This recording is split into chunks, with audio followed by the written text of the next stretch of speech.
Karibu Elimu kwa Jamii.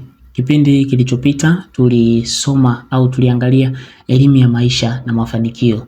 Tukaona elimu ya maisha ni nini. Baada ya kuangalia hapo, tukaona maana ya mafanikio ni nini.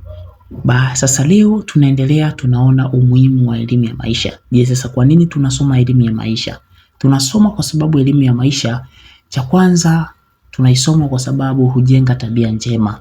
Hujenga tabia njema kivipi? Unavyoishi na watu mbalimbali, uweza kuelewa tabia za watu na kukujenga wewe kuishi au kuwa na tabia njema.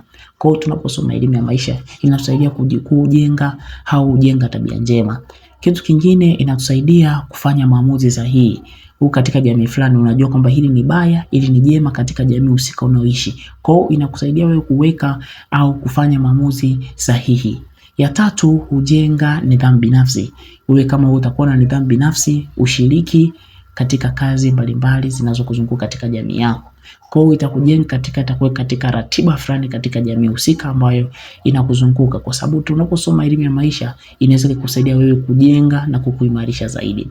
Pia kitu kingine, husaidia kukabiliana na changamoto mbalimbali, kwa sababu wewe katika jamii fulani unaoishi unajua kabisa katika jamii hii wana changamoto labda ya mafuta.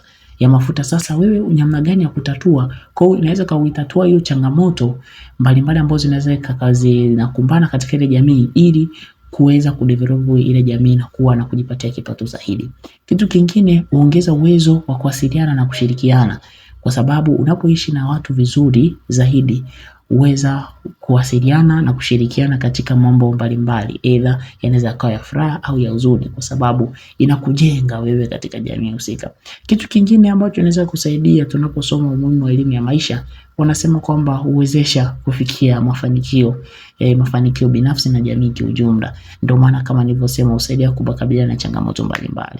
Wewe umejua katika jamii fulani wana changamoto husika au wana changamoto fulani. Kwa hiyo tunaweza tukatumia zile changamoto kuzibadilisha zikawa fursa na kuijunia kipato zaidi binafsi wewe kama wewe. Kwa hiyo leo tumeangalia umuhimu wa elimu ya maisha. Kwa sababu gani nimekuletea hii topic ya umuhimu wa maisha? Kwa sababu hujenga tabia njema, tumesema, husaidia kufanya maamuzi sahihi, hujenga nidhamu binafsi, husaidia kukabiliana na changamoto, huongeza uwezo wa kuwasiliana na kushirikiana, huwezesha kufikia mafanikio binafsi na jamii kwa jumla. Sasa kipindi kinachokuja tutaeleza ni mambo gani sasa mambo muhimu ili kufanikiwa katika maisha. Ni mambo gani unataka kuyafanya ili ufanikiwe katika maisha.